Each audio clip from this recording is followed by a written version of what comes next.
So I said, okay, let me just go to Tunbridge Wells. I went there. It's a beautiful, 2-hour drive from London. It's in the, Kent County. It's a lovely little town. I went to Neville Ground, the clubhouse, and I said, we're making this film. And they got really excited. They said, oh my God, will you bring Kapil Dev back here? And I said, I will. I promise you that. And we did. And they've instituted a plaque over there now for that. And I said, can you please invite members of the club who were there on that day?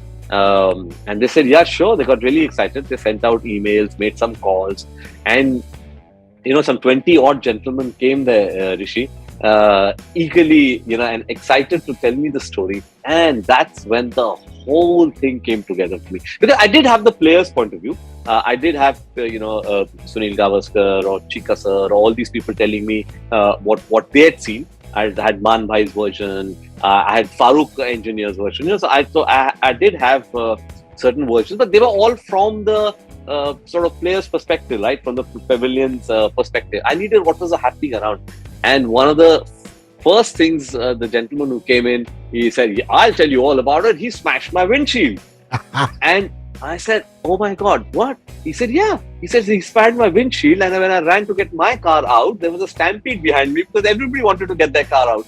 I said, that little scene tells me what Tunbridge Wells is all about. I don't even need to show what's happening on the thing. I just show that scene that, these bullets are coming like missiles and smashing windshields. It shows the fury of what Kapil Dev had unleashed on that pitch.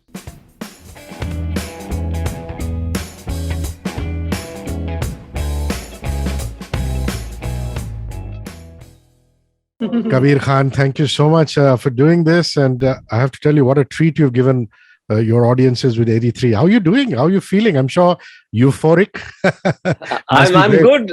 I'm good, Rishi. Thank you so much. I read about your thoughts on the film, and yes, I must confess that it's been overwhelming. The love that we're getting from people who are going into the theaters and watching it has just been completely overwhelming for both me and Ranveer. We often sort of chat at night and say that we've had successful films before, but this kind of love, because it's not it's not the usual kind of messages you get where you say, hey, great job done, great film, very entertaining, congratulations. It's just people are having an emotional catharsis. The kind of messages we're getting are like running into two pages, and it's I must be very honest, I get tears in my eyes sometimes when I'm reading those messages from my friends, from some people I don't even know who have messaged me. So yes, feeling blessed that a film that we've spent so much time on is finally getting the love that I guess the original team deserves. Only because there's a lot of cricket in terms of the way the screenplay pans out. Why did you think of Balwinder Singh Sandhu and, of course, Rajiv Mehra? Both Rajiv and Balwinder have done a great job on the cricket skills training and the fitness training. But there are lots of other sports people. Was it because Ballu sir was part of the original team? Was that one that clinched it? Absolutely. I think the fact that Ballu sir was part of the original team has been a successful coach. And the fact that he knows every other player's bowling action, batting stance, a very good memory of some of the moments that happened on the field. He was invaluable. I mean, this film would not have been possible without Ballu sir. I mean, that is something I can say categorically. I was leaning very heavily on him for this because, it's almost impossible, even if you're this incredible cricket buff and incredible expert on cricket, to get everybody's action right unless you've lived with them. And Ballu sir has lived with them and played with them. So, for whatever you're seeing of cricket on the ground, I give a lot of credit to Ballu sir to be able to get the technical aspects of it completely right. And not only technically, he would also pitch in with the drama bits, and he's a film enthusiast. So he would always be by our side, not only in the technical aspects of the cricket, but also when we were doing the drama scenes. And Rajiv, of course, I mean, Rajiv is somebody again who was hand selected by Ballu sir. Rajiv and Vaibhav, I must mention Vaibhav also, the physiotherapist, because without Vaibhav, this film would have come to a grinding halt. He kept the boys up, not only the Indian team. I remember there were moments when some of the West Indian players got injured, and it was only Vaibhav who could. We used to have one like a tent on the side of the our ground, and it was called the torture chamber, because you could only hear people yelling and screaming and abusing from inside for what Weber was doing to them, but he would get them back onto the field. So yeah, I must mention these three people: Ballu sir, Rajiv, and Weber. Invaluable in what their contribution has been to the film. I know you keep saying that it's not so much about cricket as about the triumph of the human spirit. And the proof of the pudding is in the eating. People like my mother, people like my wife, who don't follow the game that much, are equally enamored by the movie. But a cricket lover is a cricket lover. And a cricket lover will always look at you, like they say in Hindi, with a parkhi nazar. And, that's why Balwinder Singh Sandhu was so right for this, because, Jimmy Amarnath has a stance where he has his feet inwards when he's batting. Yeah. He crouches in. Yashpal, God bless his soul, would cut off one side because he had a side-on stance where he could only hit, on the on side, but still he managed to score at the off. And these are stances you don't find in modern day cricket, because everybody's now, understand what a book is. But in that team, there was Mr. Gavaskar, who was copybook, and the rest of them were just totally eccentric. And I think that from the unity that both cricket lovers as well as non-cricket lovers have loved it, is courtesy Ballu and you and Ranveer. That's wonderful. I'm going to come now to certain strategic aspects of the movie, but the first strategic aspect is, where were you on that night when India lifted that cup? Do you have memories? Were you watching Kapil and Jimmy lift it at night? I do. So I was in school, but I was in Hyderabad. I just reached my hometown of Hyderabad. That's where I was born. And there were holidays, and I remember my sister's birthday is on the 23rd of June, and I remember that was in Bombay, and we left after that, and we reached Hyderabad on the morning of the 25th, and so I was at my grandfather's ancestral home, very large extended family, everybody sitting and watching. I don't have very distinct memories of the match itself, because I think they've been overshadowed by a very distinct memory of me wondering, why has the world gone mad? Why are the grown-up people in my family crying? What just happened? Why are people running, up and down the street and dancing? And why are fireworks going on? That's my very distinct memory of that night, trying to understand why has the world gone mad. I think at that point in time, I did not realize the significance of what had just happened on the TV screen. But years later, now I'm trying to recreate that madness. I'm trying to recreate how my extended family felt, and of course the entire country felt that night, by bringing that emotion back into the theaters. Who was most difficult to cast? The one that you just couldn't wrap your head around?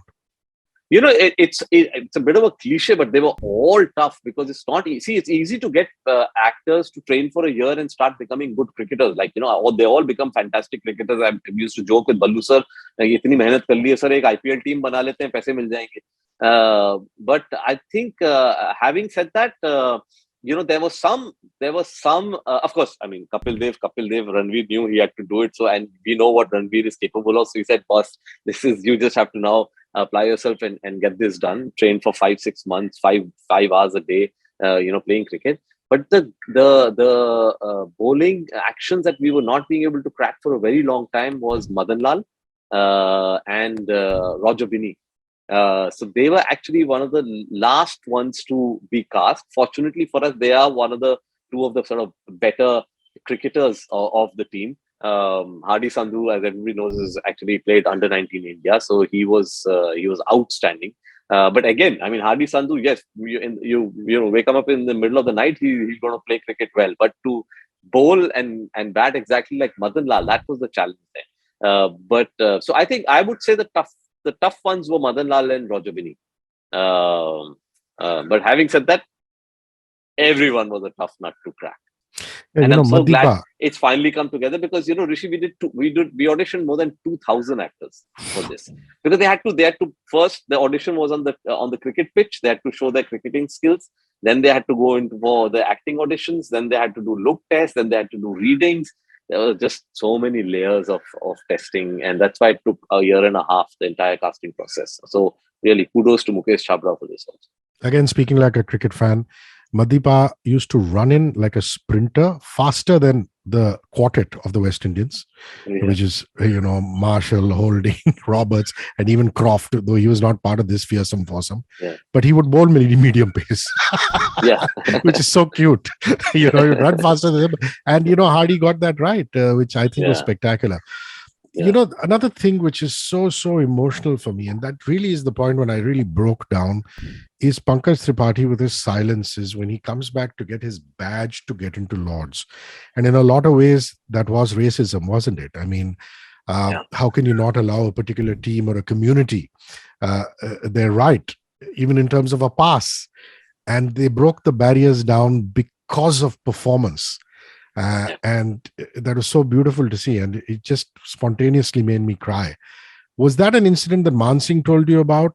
How did you Yes. get the crux of that incident? Because that is not something which is documented at all. No, so there are lots of actually the first one who mentioned that this was on his pass and he was not allowed. I'm trying to remember which. There's so many people I spoke to. The name will come back to me. It was a journalist who mentioned this to me. That they said that they got a pass which said all stadium except this, and they said why don't why haven't they given it to us? And they said because you're an Indian journalist, why would you go to Lords? There's nothing there for you.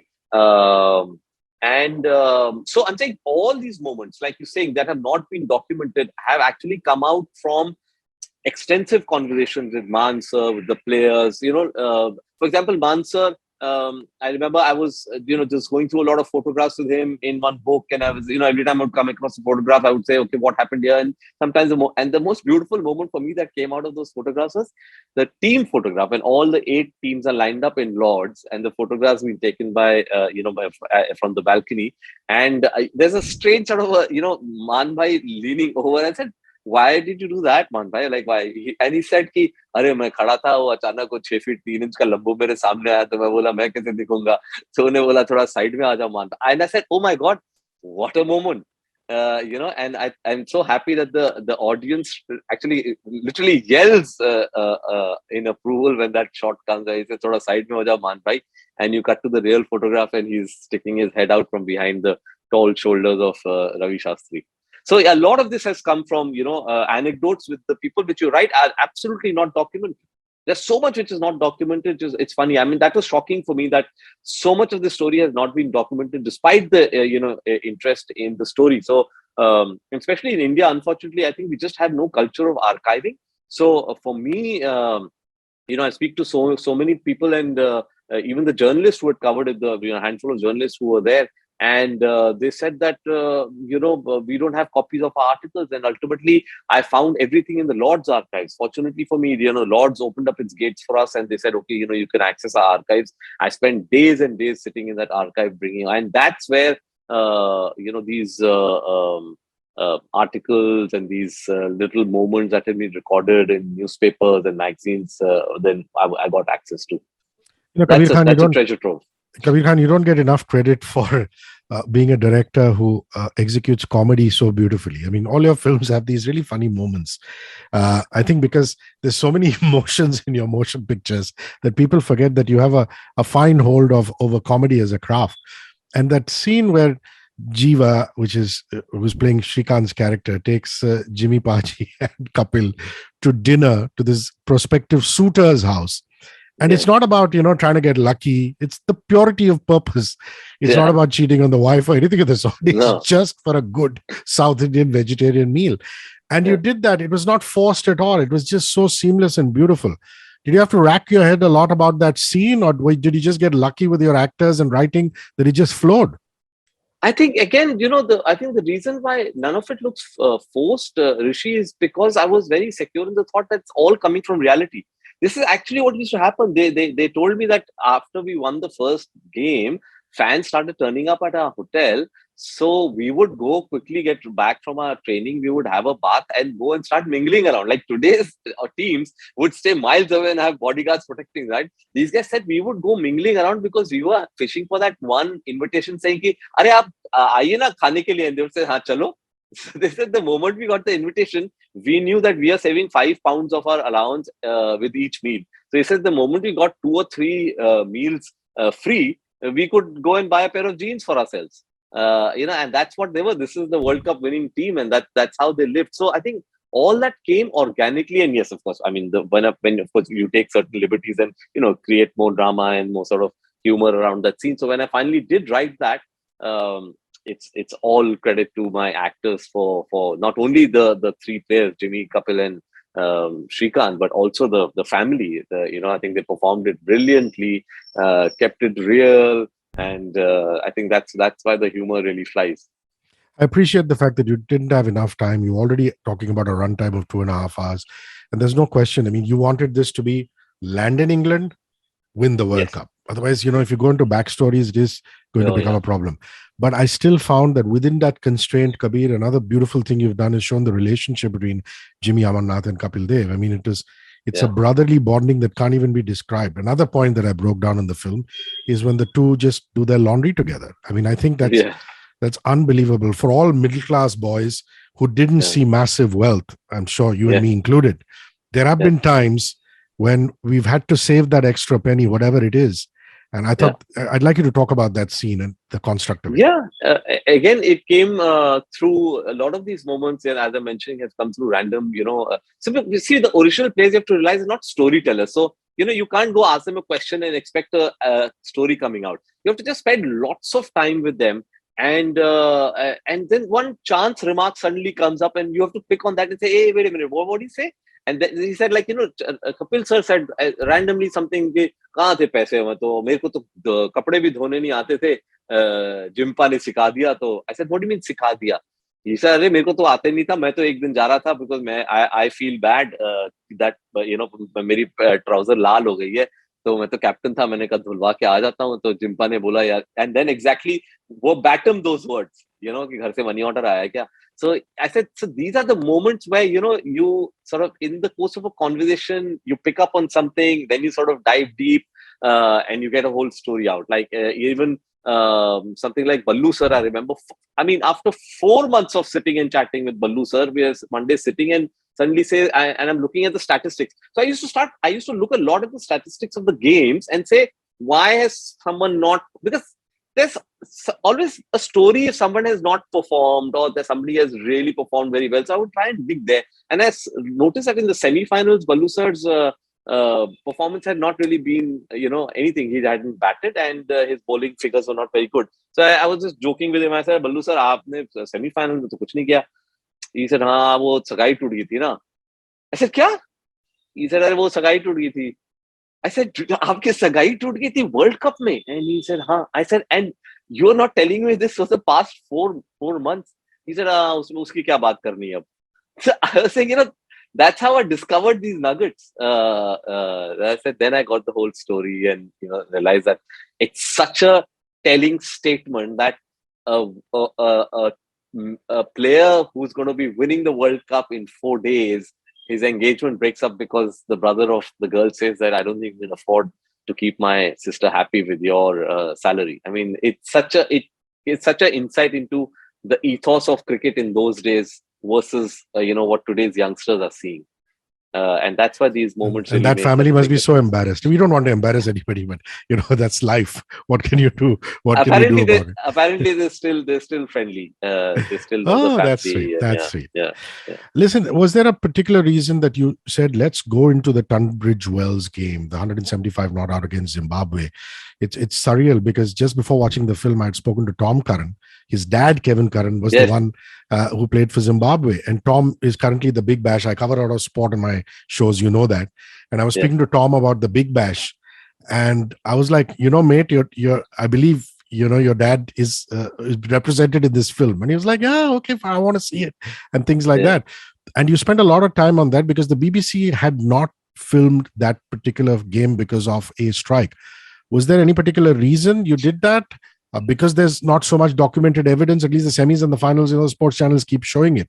Or was it just because that was the turning point, 175? I think of course, see the fact that you can't ignore Tunbridge Wells. Right? There's no 83 without Tunbridge Wells. It is the turning point. It is more than just the what happened in terms of the score and the game. It's psychologically every player that I'd spoken to said after Tunbridge Wells there was just no doubt what Kapil is wanting to do. So everybody just shut up. Everybody canceled their tickets for New York.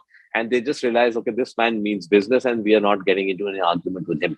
And therefore, that shift happened. So, one, of course, you cannot ignore it.